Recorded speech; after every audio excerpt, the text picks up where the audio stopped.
Hello America, London calling.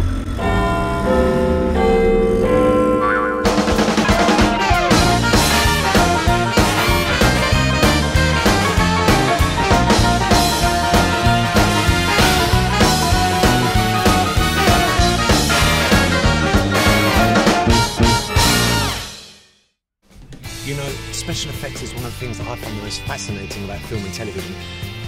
What do you think? Doesn't say a lot, does he? We'll overdub him later.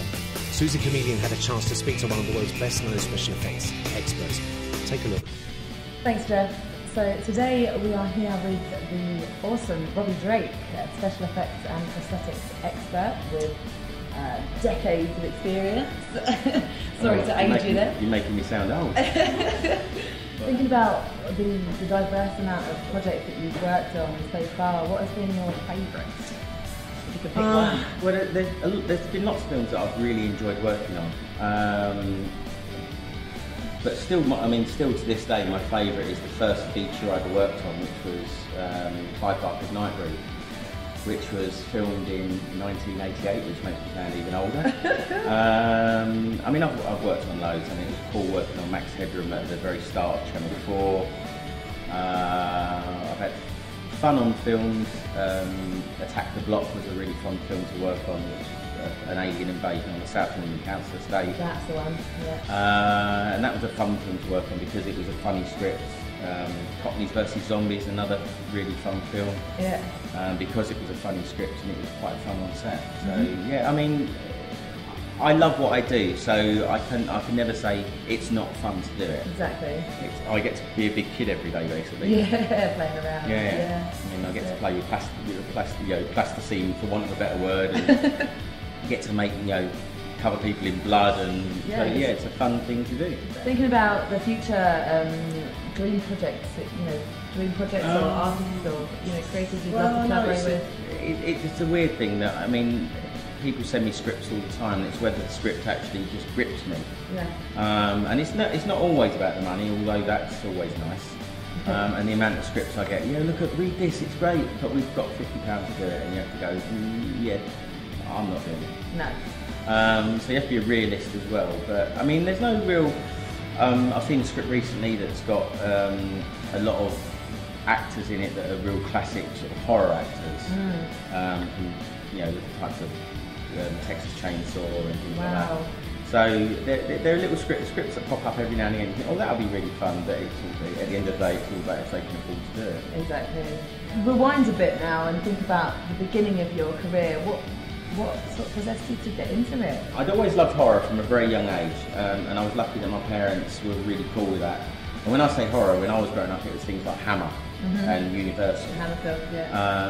And I always remember on a Friday night, there was on BBC there was always a double bill of a Hammer film and a Universal film, or two Hammer.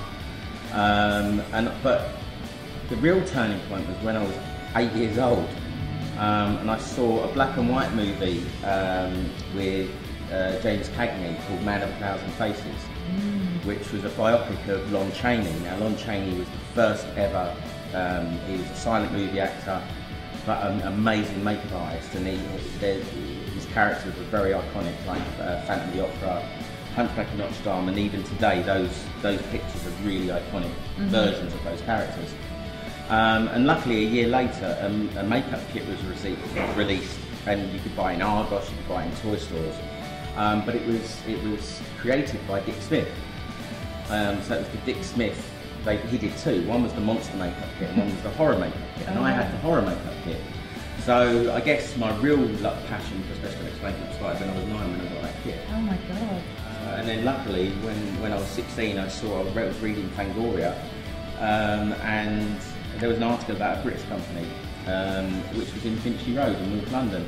And I rang them up, said, can I come down and see what you do? They said yes. And yeah, basically they said, do you want to stay on and we can't pay you very much, but so that got me into it. Do you have any interesting insider knowledge that you can share with us? Like things that maybe when people are watching films or think about special effects as a whole might not actually. I think people know a lot now, Yeah. because of things like YouTube and the extras on videos. Definitely. The worst thing about what I do, which is the practical effects, is now people are relying far too much on digital, and it's not always good. No. I mean, I've just come off a 2.5 month stint on Beauty and the Beast, which is a big Disney movie. We spent all that time creating this really beautiful physical beast costume for the guy to wear, and at the end the producer went, no, we can do it digital. Oh no. So it's going to be a digital version of what we did. Oh my So it's all being goodness. scanned, and it's just going to look terrible. Thinking about comparing big budget movies, like you worked on Women in Black. Yes, I did. Yeah. In comparison to the small indie films. Money aside, what would you prefer? They all have their place. I mean, I enjoy being part of a team working on a big film. But for me, working on smaller indie films is much more rewarding because I get a hand in everything. Yeah. So I'm there from the life casting to the sculpting to the casting the pieces, colouring them, sticking them on. So I'm there throughout the whole thing. So for me, it's more of a creative process. Is there any advice you can give to anyone it's a weird wanting to thing. get into it? I would suggest that if you want to get into makeup and special effects, because I'm also a stroke makeup artist as well, and I've done that for years. I tend not to because I find it boring. Yeah. Okay. But it's you have to have a passion. If you've not got a passion, don't do it because you're never going to be rich. No. You're going to be out of work a lot. So you have to have a real passion for what you do. Definitely. And just love it. You know, it's one of those things. Well, thank you so much, Robbie, for your No time. problem. It's been a pleasure talking to you. All the best for the future.